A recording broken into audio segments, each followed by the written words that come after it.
फिक्र में अब बात करते हैं चीन और अमेरिका के बीच चल रहे ट्रेड वॉर की। इस ट्रेड वॉर में अब एआई युद्ध वाला मोर्चा भी खुल चुका है। एक मोर्चे पर टैरिफ वाली मिसाइलें दागी जा रही हैं, तो दूसरे पर आर्टिफिशियल इंटेलिजेंस वाले मीम की बौछार की जा रही है। अब तक इस जंग में ट्रेड वॉर वाले मोर्चे पर अमेरिका अब तक चीन के ऊपर 145% टैरिफ की आर्थिक बमबारी कर चुका है, जबकि उसके जवाब में चीन की सरकार अमेरिका के सामान पर 125% टैरिफ का ऐलान कर चुकी है। उधर एआई युद्ध वाले मोर्चे पर भी अमेरिका काफी पीछे खड़ा नजर आ रहा है, क्योंकि चीन की टेक आर्मी हर दिन कोई ना कोई ऐसा एआई वीडियो मार्केट में लॉन्च कर रही है जिससे अमेरिका का मजाक बनाया जा रहा है। लेकिन ध्यान से देखें तो ये सिर्फ मजाक भर नहीं है, बल्कि अमेरिका को चीन की एक चेतावनी भी है। अगर डोनाल्ड ट्रंप इसी तरह चीन पर ताबड़तोड़ टैरिफ बढ़ाते रहे तो अमेरिका का कारोबारी भविष्य अंधकारमय हो सकता है। मगर फिलहाल ना तो ट्रोल वॉर रुकता दिखाई दे रहा है और ना ही ट्रेड वॉर। सबसे ताजा अपडेट चीनी राष्ट्रपति शी जिनपिंग से जुड़ा है, जिन्होंने लंबी चुप्पी के बाद पहली बार अमेरिका की भारी भरकम टैरिफ पर अपनी राय रखी है। उन्होंने कहा है कि चीन किसी से डरता नहीं, वो आत्मनिर्भर है और ट्रेड वॉर में जीत किसी की नहीं होती, सबका नुकसान होता है। पिछले 70 वर्षों में चीन की तरक्की सिर्फ किसी संयोग का नतीजा नहीं है, बल्कि कड़ी मेहनत और आत्मनिर्भरता से मिली है। यानी अब चीन रुकने वाला नहीं। हर मोर्चे पर वो अमेरिका को जवाब देने के लिए तैयार है। उसकी ट्रेड आर्मी भी मुस्तैद है और उसकी ट्रोल वॉर वाली आर्मी भी कमर कस चुकी है। चीन समर्थित सोशल मीडिया हैंडल्स पर ऐसे एआई वीडियोस की भरमार है जो ट्रंप के मेक अमेरिका ग्रेट अगेन नारे का मजाक उड़ा रहे हैं। सबसे पहले चीन के ट्रोल वॉर का ये वीडियो देखिए। डोनाल्ड ट्रंप जूते सिल रहे हैं, उनके बगल में ध्यान से देखिएगा टेस्ला के सीईओ एलन मस्क, तो फिर अमेरिका के उपराष्ट्रपति जेडी वेंस, ये सब लोग जूते को बनाने का और उनकी पैकिंग का काम कर रहे हैं। इस एआई वीडियो में ट्रंप कैबिनेट के और सदस्य भी मजदूरों की कतार में दिखाई दे रहे हैं। इस वीडियो के जरिए शायद चीन ये कह रहा है कि अगर तुम हमें मजदूर समझते हो तो तुम्हारा भविष्य हमें ऐसा दिखता है, या चीन ये कहना चाहता है कि अगर तुम हमसे ट्रेड रोकोगे तो तुम सबको फैक्ट्रीज में उतरना पड़ेगा और ये तुम्हारे बस की बात नहीं है। अब ये वाला वीडियो देखिए। अमेरिका के थके हारे लोग मोबाइल फोन में चिप लगा रहे हैं, जूते बना रहे हैं, कुछ लोग कपड़े सिलने का काम कर रहे हैं। वीडियो में एक टेक्स्ट भी लिखा है, यूएस आफ्टर ट्रंप, यानी ट्रंप के सत्ता में आने के बाद अमेरिका कहा। इस वीडियो के आखिर में एक स्लोगन आता है, मेक अमेरिका रिच अगेन। ये ट्रंप के मेक अमेरिका ग्रेट अगेन के नारे के ऊपर एक कटाक्ष है। इसके जरिए चीन का संदेश है कि ट्रंप की नीतियां पहले अमेरिका को गरीब बनाएंगी, फिर वही गरीब लोग मजदूर बनकर उसे अमीर बनाने में जुट जाएंगे। अब आप इस वीडियो को ध्यान से देखिए। सुपर पावर अमेरिका के लोग खेतों से आलू निकाल रहे हैं, वहीं बैठकर चिप्स खा रहे हैं, अपनी रोजी रोटी के लिए अंगूर की खेती कर रहे हैं और कुछ लोग धान की रुपाई करते नजर आ रहे हैं। चीन के इस एआई वीडियो का स्लोगन दिया गया है, कीप अमेरिका हंग्री, यानी अमेरिका पर चीन का कटाक्ष है कि ट्रंप की कारोबारी नीतियां इस तरह चलती रही तो अमेरिका के लोग दाने दाने के लिए मोहताज हो सकते हैं। इसी तरह के एक एआई जनरेटेड वीडियो में ट्रंप और उनकी कैबिनेट को चप्पल बनाते दिखाया गया है। इस वीडियो में ट्रंप और एलन मस्क अंडे का क्रेट सजाते दिख रहे हैं। एक और एआई जनरेटेड वीडियो भी है जिसमें डोनाल्ड ट्रंप के एआई वर्जन से वॉशरूम की सफाई कराई जा रही है और जेडी वेंस मकान बना रहे हैं। दरअसल ट्रेड वॉर में पिछड़ रहे चीन ने इस एआई वीडियोस के जरिए यह दिखाने की कोशिश की है कि डोनाल्ड ट्रंप अमेरिका को उस दौर में ले जाएंगे जहां 24 घंटे लोग फैक्ट्रियों में काम करते थे। और भी ऐसे बहुत सारे एआई वीडियोस हैं जो चीन की तरफ से टैरिफ वॉर में अमेरिका का मजाक उड़ाने के लिए बनाए गए हैं। इन सब के अलावा एक रेड कैप की तस्वीर भी वायरल हो रही है जिसमें लिखा है मेक अमेरिका ग्रेट अगेन ऊपर, लेकिन पलटो फिर देखो, इस कैप के पीछे लिखा है मेड इन चाइना।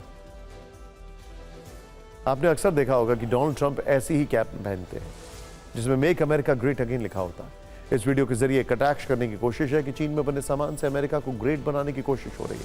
वैसे ट्रंप में एक खासियत है, पहले वो बयान देते हैं फिर यूटर्न लेते हैं।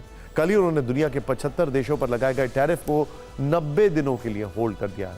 अब चीन के साथ भी समझौता करने के लिए परेशान हो रहे हैं और उसका ट्रेलर भी दिखने लगा है। डोनाल्ड ट्रंप ने कहा है कि शी जिनपिंग उनके काफी अच्छे दोस्त थे और अब बातचीत के लिए टेबल सेट की जा रही है, जबकि चीन कह रहा है कि अमेरिका विश्व व्यापार संगठन के नियमों का गंभीर उल्लंघन करता है। ये वैश्विक सहमति की बेशर्मी से अवहेलना है।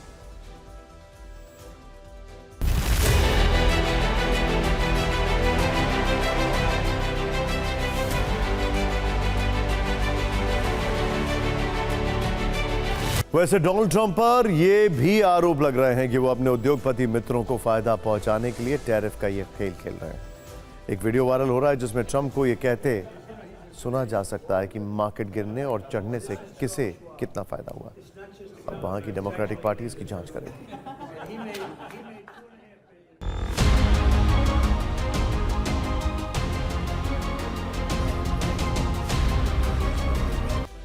अमेरिका में यह एक बहुत बड़ा इन्वेस्टिगेशन शुरू हो सकता है कि डोनाल्ड जे ट्रंप कहीं इनसाइडर ट्रेडिंग में इन्वॉल्व तो नहीं थे स्टॉक मार्केट के अंदर, क्योंकि अमेरिका में एक बहुत बड़ा अपराध है और अगर यह प्रूफ हो जाता है तो ट्रंप को इंपीच भी किया जा सकता है। अब चलते हैं वाराणसी, जहां एक दिन के दौरे पर आज पीएम नरेंद्र मोदी पहुंचे और प्लेन से उतरते ही उन्होंने वो एक्शन लिया, प्रशासन से वो सवाल पूछे जिसकी चर्चा हर तरफ होने लगी। सोचिए, अपने संसदीय क्षेत्र वाराणसी में उन्हें खुद आला अफसरों से कानून व्यवस्था का अपडेट लेना पड़ा। कानून व्यवस्था पर पीएम मोदी की चिंता इस तस्वीर में आप देख सकते हैं। वो सुबह करीब 10 बजे वहां पहुंचे। पहुंचते ही वाराणसी गैंगरेप केस को लेकर उन्होंने एयरपोर्ट पर ही सवालों की बौछार कर दी। एयरपोर्ट पर ही पुलिस कमिश्नर मोहित अग्रवाल से स्टेटस रिपोर्ट मांग ली और उन्हें सख्त एक्शन वाले निर्देश भी दिए। पीएम मोदी के वाराणसी दौरे की यह तस्वीर उस वक्त की है जब वो वाराणसी पुलिस कमिश्नर से गैंगरेप केस की पूरी रिपोर्ट मांग रहे थे। वाराणसी एयरपोर्ट पर प्रधानमंत्री मोदी ने पूछा कि वाराणसी गैंगरेप केस में अब तक क्या हुआ है। वाराणसी के पुलिस कमिश्नर ने बताया कि मुख्य आरोपी समेत 6 लोग गिरफ्तार किए गए। मुख्य आरोपी का कैफे सील कर दिया गया है। अन्य आरोपियों की तलाश चल रही है। यह भी कहा कि जल्द सभी आरोपियों को गिरफ्तार कर लेंगे। साथ में उन्होंने पीएम मोदी को यह भी बताया कि पीड़ित ठीक है और पुलिस पीड़ित परिवार के संपर्क में है। सारी जानकारी लेने के बाद प्रधानमंत्री मोदी ने कड़े शब्दों में आदेश दिया कि सभी दोषियों पर सख्त एक्शन होना चाहिए ताकि ऐसी घटना दोबारा ना हो। सोचिए, प्रधानमंत्री वाराणसी के दौरे पर गए थे। उनका कार्यक्रम विकास योजनाओं की शुरुआत करना था, लेकिन वहां कदम रखने के बाद सबसे पहले उन्होंने गैंगरेप की शिकार छात्रा के बारे में पूछा। ये कहीं ना कहीं कानून व्यवस्था को लेकर कड़ा मैसेज है, जबकि दावा किया जाता है कि यूपी में सख्ती से कानून व्यवस्था का पालन होता है। वाराणसी गैंगरेप की कहानी दर्दनाक है। आरोपों के अनुसार यह घटना 29 मार्च की है। ग्रेजुएशन की छात्रा का 23 लड़कों ने 6 दिन तक गैंगरेप किया। उसके बाद पीड़ित को सड़क पर फेंक कर भाग गए। छात्रा बदहवास हालत में घर पहुंची थी। 2 दिन तक बेहोश रही थी। 4 अप्रैल को छात्रा के घर लौटने के बाद उसके परिवार ने शिकायत दर्ज कराई थी। इस मामले में पीएम मोदी के संदेश के बाद सियासत भी हो रही है। यूपी में बीजेपी की सरकार है। पीएम ने कानून व्यवस्था पर पुलिस कमिश्नर की क्लास ली तो विपक्ष को सवाल उठाने का मौका मिल गया।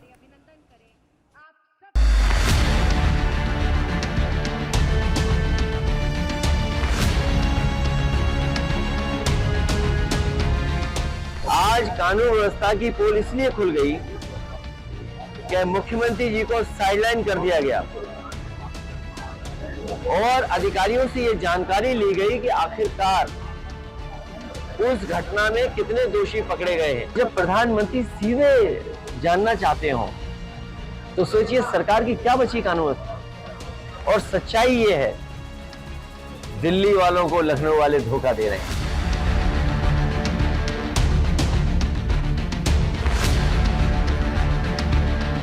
अब आप बनारस आए हैं तो दिखावे का नाटक कर रहे हैं। ये सिर्फ और सिर्फ दिखावा है। यदि सच में आप उत्तर प्रदेश की कानून व्यवस्था को लेकर चिंतित होते तो बलात्कार में उत्तर प्रदेश पूरे देश में प्रथम है। महिलाओं में अत्याचार में उत्तर प्रदेश पूरे देश में प्रथम है। दलितों पर जो घटनाएं हो रही पूरे देश में सबसे ज्यादा उत्तर प्रदेश में हो रही। उसकी सुध तभी ले ली होती जब अत्याचार हुआ था, तब पता चलता आपकी नीयत में खोट है। ये दिखाता है प्राइम मिनिस्टर नरेंद्र मोदी का commitment against all crimes. For Prime Minister Modi, every citizen of this country की सिक्योरिटी सेफ्टी बहुत ही ज्यादा इंपॉर्टेंट है। वो हर केस को उसी तरह से सीरियसली लेते हैं। कॉन्स्टिट्यूएंसी है, देखना है और ये दिखा रहा है कि नरेंद्र मोदी जी की एक्शन ली जाएगी और हर तरह का जो लॉ प्रोवाइड करता है वो किया जाएगा उसके अंदर में। कानून व्यवस्था पर पुलिस कमिश्नर से सवाल जवाब के बाद प्रधानमंत्री मोदी मेहंदीगंज पहुंचे, जहां उन्होंने कई विकास योजनाओं का उद्घाटन किया। यूपी के सीएम योगी आदित्यनाथ ने उनकी अगवानी की। इस दौरान उनको कमल छतरी भेंट की गई। मंच पर पीएम ने इसके एक हिस्से को घुमाया, जिसके बाद ये कमल के फूल की तरह खिल गया। पीएम ने 3,884 करोड़ के 44 प्रोजेक्ट्स का लोकार्पण और शिलान्यास किया। इसके बाद करीब 35 मिनट तक वो जनसभा को संबोधित भी करते हैं। इस दौरान उन्होंने भोजपुरी में भी कुछ शब्द कहे। पीएम ने आज के कार्यक्रम के साथ अपने वाराणसी दौरे की हाफ सेंचुरी लगा दी। उन्होंने काशी के 50वें दौरे पर और क्या क्या कहा, आप खुद देखें। उनका स्वागत करें, अभिनंदन करें।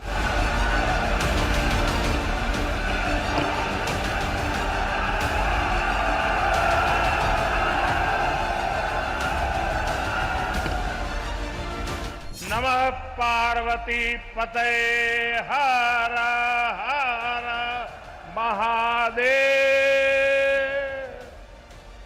काशी हमार हो, हम काशी का है। आज काशी सिर्फ पुरातन नहीं, मेरी काशी प्रगतिशील भी है। काशी अब पूर्वांचल के आर्थिक नक्शे के केंद्र में है। जोने काशी के स्वयं महादेव चलावलन, आज उहे काशी पूर्वांचल के विकास के रथ के खींचत हो। हम देश के लिए उस विचार को लेकर के चलते हैं जिसका समर्पित भाव है सबका साथ, सबका विकास। जो लोग सिर्फ और सिर्फ सत्ता हथियाने के लिए, सत्ता पाने के लिए दिन रात खेल खेलते रहते हैं। अब फिक्र में आज के 3 बड़े अपडेट्स आपको दिखाते हैं। वक्फ कानून के खिलाफ मुस्लिम पर्सन लॉ बोर्ड शाबानों वाले दौर की याद दिलाने लगा है। इसके बाद आपको यह बताएंगे कि कसाब की तरह 26/11 केस में दूसरे गुनहगार तब्बू राणा को भी क्या फांसी होगी। हलचल तमिलनाडु में भी हुई, जहां बीजेपी ने अपना अध्यक्ष बदलते हुए एआईएडीएमके के साथ हाथ मिला लिया। एक अपडेट राज ठाकरे की मराठी भाषा को लेकर धमकी भरी चिट्ठी का भी देंगे जो उन्होंने बैंकों को लिखी है। अब शुरुआत करते हैं वक्फ कानून वाले अपडेट से, जिसके 2 हिस्से हैं। एक में विरोध प्रदर्शन की आग है, तो दूसरे हिस्से में सरकार को शाबानों वाली धमकी है। आज जुमे की नमाज पर देश के कई शहरों आंदोलन के दूसरे दिन विरोध का एक्सटेंशन दिखा। ध्यान से देखिएगा यह खबर। शहर शहर पुलिस के साथ धक्का मुक्की देखने को मिली। मुंबई में भारी भीड़ सड़क पर उतर गई। एआईएमआईएम नेता वारिस पठान भी इसमें शामिल रहे। प्रदर्शनकारियों के हाथों में रिजेक्ट वक्फ बिल के बोर्ड थे। वैसे इनको शायद पता न हो बिल अब कानून बन चुका है, लेकिन लगता है जल्दबाजी में तख्तियों में बिल को बदलना भूल गए। खैर, इन लोगों को पुलिस अपनी बस में भर कर ले गई। इंटरेस्टिंग बात क्या है, ये जितने भी लोग यहां पर आपको दिखाई दे रहे हैं, क्या कुछ कम्युनिकेशन गैप है कि इनको पता नहीं है कि इसमें क्या है? क्योंकि अगर तख्ती को देखें तो उससे साफ दिखाई देता है कि शायद इनको उसका स्टेटस तक नहीं पता है। यानी बहुत कुछ कम्युनिकेशन के लेवल पर करना भी बाकी, और ये सरकार की तरफ से शायद हो सकता है। यूपी की राजधानी लखनऊ में भी आंदोलन की आग पहुंच चुकी है। प्रदर्शनकारियों के साथ all India Muslim person law board के सदस्य भी इसमें शामिल हुए। यह आंदोलन इसी संगठन की अपील पर 10 अप्रैल से चल रहा है। विरोध की एक झलक जयपुर में भी दिखी। एआईएमआईएम पार्टी के बैनर तले प्रदर्शन किया गया। इन्हें भी वक्फ संशोधन कानून मंजूर नहीं है। वो सरकार के खिलाफ नारे भी लगा रहे थे। इस दौरान किसी तरह हंगामा को रोकने के लिए पुलिस का बंदोबस्त भी दिखा। कोलकाता में आज इस आंदोलन से छात्र भी जुड़ गए। आलिया यूनिवर्सिटी के छात्र सड़क पर दिखे, इनमें महिलाएं भी शामिल हुईं।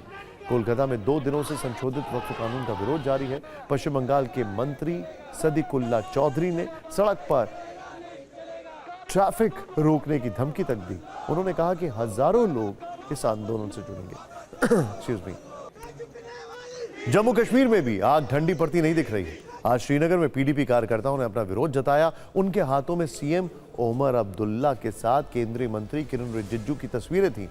वक्फ कानून में संशोधन के बीच इस तस्वीर पर कश्मीर में सोमवार से ही हंगामा मचा हुआ है।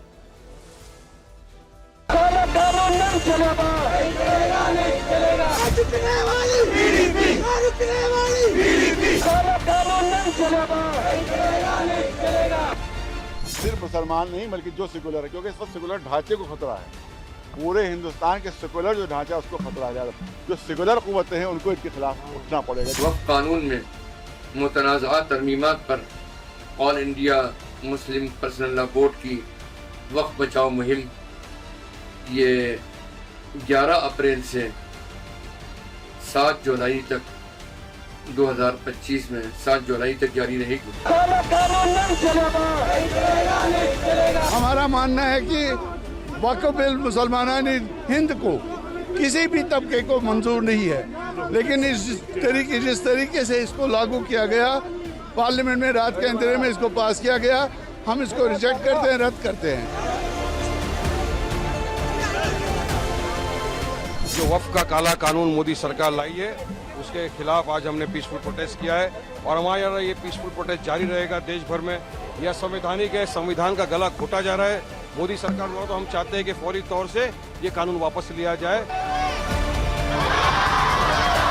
ये बिल मुसलमानों के लिए कितना खतरनाक है, वक्फ की प्रॉपर्टीज के लिए कितना खतरनाक है, किस तरह से केंद्र सरकार की एक सोची समझी साजिश है, रणनीति है, चालाकी है कि कैसे न कैसे वक्फ की जितनी भी जायदाद है उसको अपने कब्जे में ले लिया जाए।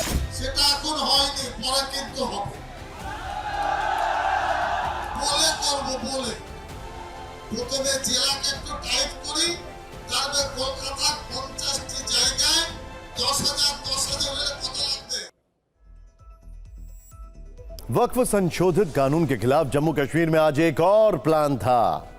जुमे की नमाज के दौरान जम्मू कश्मीर की मस्जिदों, दरगाहों और इमाम बाड़ाओं में एक प्रस्ताव पढ़ा जाना था। यह प्रस्ताव मुत्तहिदा मजलिस उलमा ने तैयार किया था। मीर वाइज उमर फारूक मस्जिद में तकरीर देने वाले थे, लेकिन मीर वाइज ने आरोप लगाया कि उन्हें नजरबंद कर लिया गया। इसके बाद उन्होंने अपने एक्स हैंडल पर वो प्रस्ताव और घर के बाहर सिक्योरिटी के विजुअल भी शेयर किए। इस प्रस्ताव में कहा गया कि संशोधित कानून वक्फ संपत्तियों के प्रबंधन में महत्वपूर्ण बदलाव लाता है, धार्मिक संपत्तियों की देखरेख में मुस्लिम समुदाय के अधिकार कम करता है। मीर वाइज की नजरबंदी के बीच ये प्रस्ताव श्रीनगर की जामिया मस्जिद में पढ़ा गया।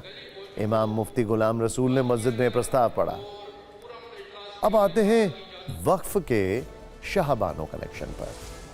मुस्लिम पर्सनल लॉ बोर्ड ने धमकी दी है कि वक्फ बचाओ मुहिम शाहबानो मामले की तरह शहर से लेकर गांव तक चलाई जाएगी। 4 दशक पुराना वो मामला है जिसने तब की राजीव गांधी सरकार को झकझोर कर रख दिया था। मुस्लिम आंदोलन के आगे राजीव सरकार इतना दबाव में आ गई थी कि शाहबानो पर सुप्रीम कोर्ट का फैसला पलट दिया। कांग्रेस के लिए ये वो राजनीतिक गलती साबित हुई जिसकी वजह से आज तक उस पर मुस्लिम तुष्टीकरण का ठप्पा लगा हुआ है। अब सवाल है कि आखिर शाहबानो केस क्या था और सुप्रीम कोर्ट ने इस मामले में ऐसा क्या आदेश दिया जिससे मुस्लिम समुदाय आक्रोशित हो गया। शाहबानो का मामला मध्य प्रदेश का था। हुआ यह था कि 1978 में पति के तलाक देने के बाद मजिस्ट्रेट कोर्ट में शाहबानो ने सीआरपीसी के तहत गुजारा भत्ते की अपील की, यानी मुस्लिम पर्सनल लॉ के तहत उन्होंने गुजारा भत्ता नहीं मांगा। 1979 में कोर्ट ने हर महीने 20 रुपए गुजारा भत्ता तय किया। इसके खिलाफ वो हाईकोर्ट चली गई तो हाईकोर्ट ने रकम बढ़ाकर 179 रुपए 20 पैसे कर दिया। इस फैसले को शाहबानो के पति ने सुप्रीम कोर्ट में चुनौती दी। 1985 में 5 जजों की बेंच ने न केवल हाईकोर्ट का फैसला बरकरार रखा बल्कि 10,000 रुपए अलग से देने का भी आदेश दिया। इस फैसले में बड़ी बात यह थी कि सुप्रीम कोर्ट ने कहा कि सीआरपीसी सभी भारतीय नागरिकों पर लागू होता है, भले ही वो किसी भी धर्म के हो। यानी मुस्लिम महिला के लिए भी सीआरपीसी के सेक्शन 125 के तहत गुजारा भत्ता मांगने का रास्ता खोल दिया गया। सुप्रीम कोर्ट का यही फैसला all India Muslim personal law board को चुभ गया। बोर्ड ने इसे शरिया कानून में दखल मानते हुए देश भर में मोर्चा खोल दिया, जिसके आगे राजीव गांधी सरकार झुक गई। सरकार ने Muslim women protection on divorce act 1986 पास करके सुप्रीम कोर्ट का फैसला पलट दिया था। गुजारा भत्ता के अधिकार को इद्दत पीरियड यानी 3 महीने तक सीमित कर दिया। उसी तर्ज पर 4 दशक बाद वक्फ संशोधन के खिलाफ आंदोलन की धमकी दी जा रही है। इस बार भी अगुवाई तब की तरह मुस्लिम पर्सनल लॉ बोर्ड ही कर रहा है। हालांकि समय काफी बदल चुका है।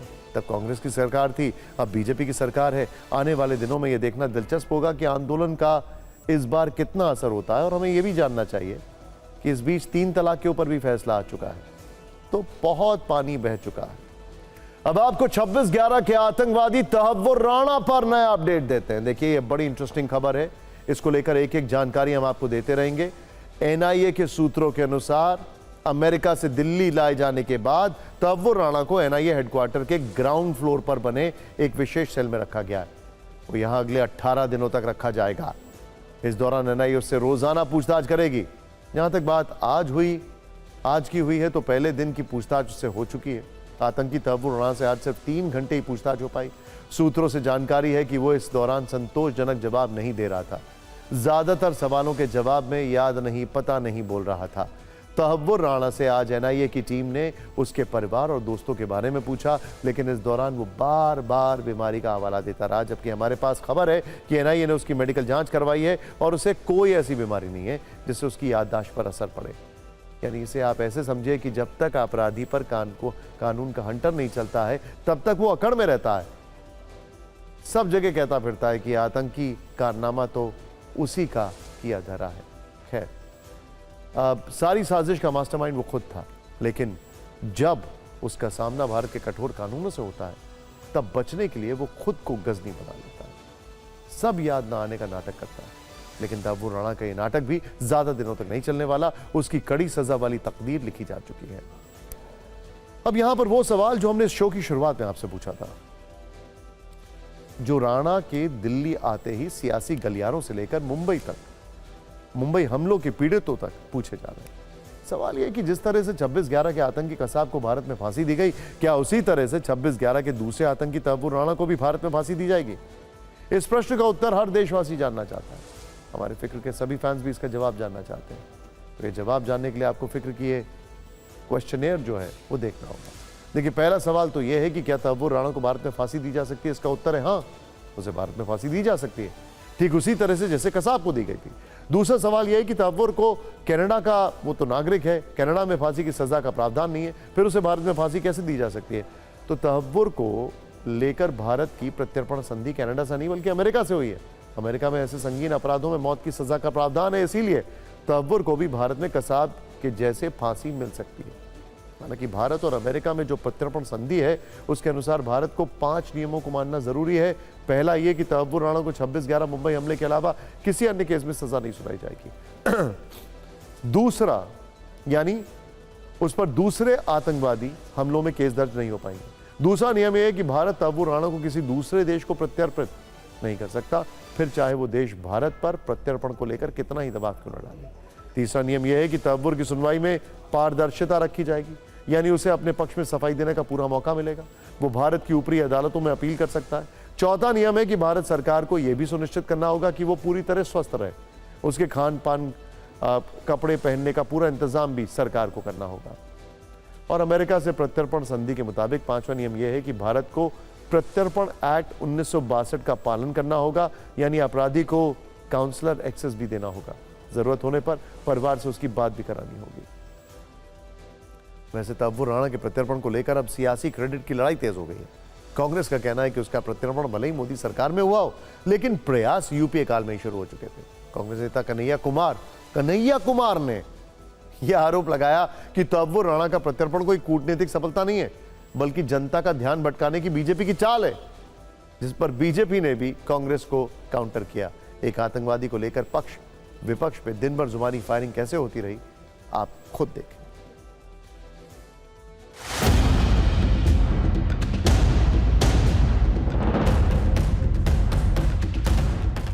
आतंकवाद पे क्या किया है बीजेपी ने? आतंकवाद पे मुझे बताइए तो क्या किया है? सब कुछ को जो है एक भावनात्मक मुद्दा बना करके, इंसान को आपस में लड़ा करके, देश का जो है ध्यान भटका करके देश की संपत्ति लूटी जा रही है। कांग्रेस पार्टी कहती है तहव्वुर राणा को लाए, ये कौन सी बड़ी बात है, ये कौन सी बड़ी उपलब्धि? ऐसा कन्हैया कुमार मजाक करके कह रहे हैं।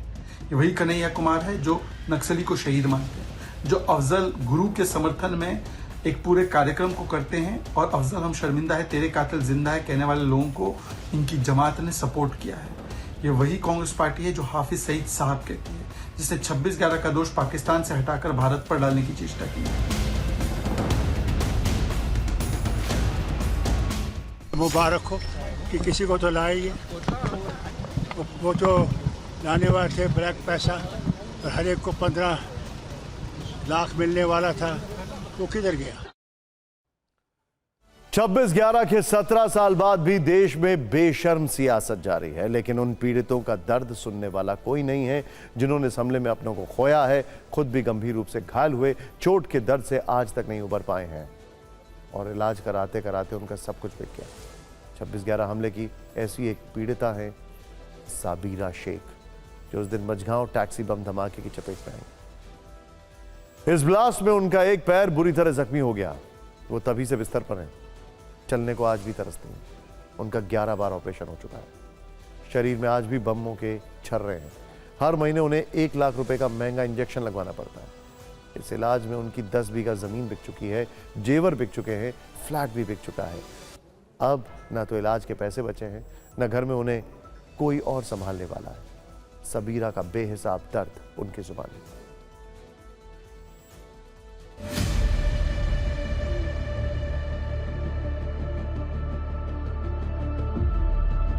मेरा पैर चले गया बहन, मेरे पैर चल, मेरी जिंदगी चली गई। आज कुछ नहीं, मेरा शरीर जवाब दे रहा है, मैं उठ बैठ नहीं पा रही, मेरे पैरों से बाजूर हूँ। बच्चे का मुआवजे कंपनसेशन तक नहीं मिला आज तक। मेरा 15 लाख रुपया, मेरा 11 ऑपरेशन हो गया। मैं आज हंडी के आज माजूर हूँ। मुझे कोई नहीं मदद कर रहा, कोई सरकार नहीं मदद कर रही, किसके पास जाऊँ? मेरा दवा देख लीजिए आप लोग, मेरा 20,000 रुपया खाली दवा का चलता है। 1,20,000 का डॉक्टर ने इंजेक्शन लिखा, जो मैं नहीं ले पा रही हूँ। कुछ दिन ली, तहाउर राना हो चाहे कोई अजमल कसाब हो, 10 आतंकवादी थे। ये देखिए मुजरिम है। अगर अमेरिका ने इंडिया को सौंप दिया, वहाँ के मजिस्ट्रेट नहीं उनको इंसाफ दे पाई, तो यहाँ हम यही चाहेंगे कि उनको एक सज़ा नहीं 10 बार उनको सज़ा दें, तभी हम लोगों को जख्म नहीं भरेगा। उनकी एक फांसी की सज़ा से हमारा तकलीफ नहीं जाएगा। एक राजनीतिक अपडेट दक्षिण भारत से है। तमिलनाडु में बीजेपी के पुराने दोस्त AIADMK की एनडीए में आज फिर से वापसी हो गई है। 2026 विधानसभा चुनाव के लिए बीजेपी और AIADMK ने गठबंधन किया। केंद्रीय गृह मंत्री अमित शाह आज तमिलनाडु के दौरे पर पहुंचे। उन्होंने AIADMK नेता ई पलानीस्वामी और बीजेपी के पूर्व प्रदेश अध्यक्ष के अन्नामलाई के साथ मीडिया के सामने गठबंधन का ऐलान किया। अमित शाह ने कहा कि गठबंधन में राष्ट्रीय स्तर पर चुनाव पीएम मोदी के नेतृत्व में होगा, वहीं तमिलनाडु में AIADMK नेता के नेतृत्व में लड़ा जाएगा। बीजेपी ने तमिलनाडु में प्रदेश अध्यक्ष भी बदल दिया है। अन्नामलाई की जगह नयनार नागेंद्रन तमिलनाडु बीजेपी के नए अध्यक्ष होंगे। अन्नामलाई ने उनके नाम का प्रस्ताव किया और बाकी नेताओं ने उनका अनुमोदन किया। अब सवाल है कि AIADMK और बीजेपी के बीच गठबंधन का रास्ता खुला कैसे? सोचिए, क्या इसकी तैयारी पहले से चल रही थी? हमारे संवाददाता अमित राय को सूत्रों से पता चला है कि इसके लिए बीजेपी को भी 2 कदम पीछे हटना पड़ा, यानी थोड़ा समझौता तो करना पड़ा, तब जाकर यह पूरी बात बन पाई है। बीजेपी को अपना प्रदेश अध्यक्ष हटाना पड़ा। अन्नामलाई के प्रदेश अध्यक्ष पद से हटते ही तमिलनाडु में AIADMK से गठबंधन का रास्ता साफ हुआ। अब सवाल है कि अन्नामलाई को क्यों हटना पड़ा या क्यों हटाना पड़ा? इसके पीछे भी कुछ वजह है। अन्नामलाई ने AIADMK के लिए आदर्श माने जाने वाले CN अन्नादुराई और जयललिता के खिलाफ बयान दिया था। 2023 में एनडीए से AIADMK के अलग होने की एक बड़ी वजह थी।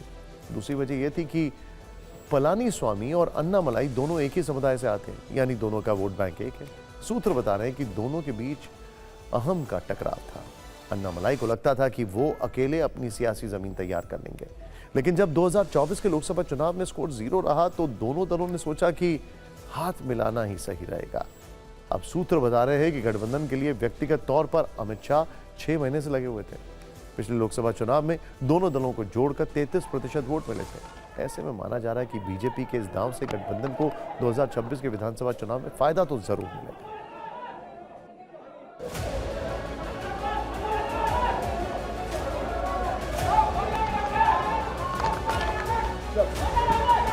आज AIADMK और भारतीय जनता पार्टी के नेताओं ने मिलकर तय किया है कि आने वाला तमिलनाडु विधानसभा चुनाव AIADMK, भारतीय जनता पार्टी और सभी साथी दल मिलकर NDA के नाते लड़ेंगे। ये चुनाव राष्ट्रीय स्तर पर नरेंद्र मोदी जी के नेतृत्व में और राज्य स्तर पर AIADMK के नेता एड़ापाडी जी के नेतृत्व में लड़ा जाएगा। फिक्र का अगला अपडेट महाराष्ट्र से है, जहां मराठी भाषा का मुद्दा एक बार फिर गर्म हो रहा है। दरअसल महाराष्ट्र नवनिर्माण पार्टी के अध्यक्ष राज ठाकरे ने इंडियन बैंक एसोसिएशन को एक चिट्ठी लिखी है। इस चिट्ठी में राज ठाकरे ने लिखा है कि इंडियन बैंक एसोसिएशन बैंकों को आवश्यक निर्देश दे कि वो अपनी सेवाओं में मराठी का उपयोग करें, नहीं तो MNS अपना आंदोलन तेज करेगी। साथ ही उन्होंने लिखा है कि अगर बैंक अपनी सेवाओं में 3 भाषा फॉर्मूला अंग्रेजी, हिंदी और स्थानीय भाषा यानी महाराष्ट्र के मामले में मराठी भाषा का पालन नहीं करते हैं तो कानून व्यवस्था के लिए वो बैंक खुद जिम्मेदार होंगे। आपको बता दें कि पिछले हफ्ते शनिवार को राज ठाकरे ने अपने कार्यकर्ताओं को निर्देश दिया था कि वो बैंकों और अन्य संस्थाओं में मराठी भाषा को लागू कराने का आंदोलन रोक दें, क्योंकि इस मुद्दे पर पर्याप्त जागरूकता फैला दी गई है। लेकिन अब उन्होंने चिट्ठी लिखकर फिर से इस मुद्दे में जान फूंकने की कोशिश की। हमारी अगली खबर एक ऐसी अनहोनी से जुड़ी है जिसका शिकार दुर्भाग्यवश देश के सैकड़ों माता पिता हो चुके हैं। इस खबर में आपके बच्चों के लिए खतरे वाला ऐलान है और चिंताजनक यह है कि आपके बच्चे के लिए खतरा कहीं और नहीं बल्कि आपके अपने घर में मौजूद है। आज एक खबर देश के हर माता पिता को देखनी चाहिए जो हाई राइज बिल्डिंग में रहते हैं या जिनके घर में बैल्कनी है और छोटे बच्चे हैं।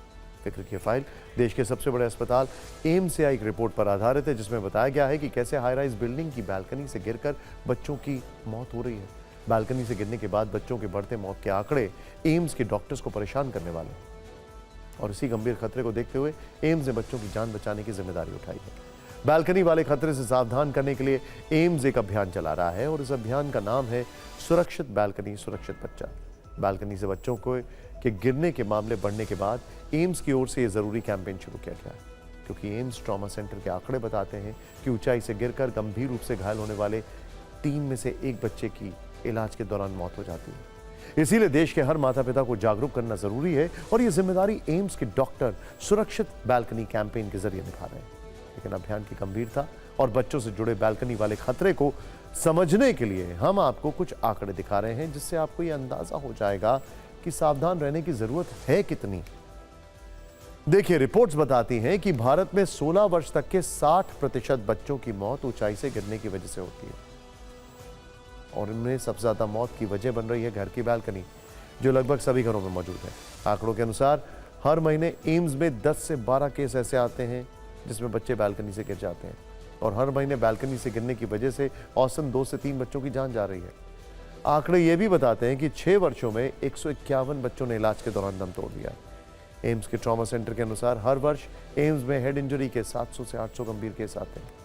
भारत में सिर में चोट लगने की वजह से हर 3 मिनट में एक मौत हो रही है। इसमें 30% बच्चे हैं।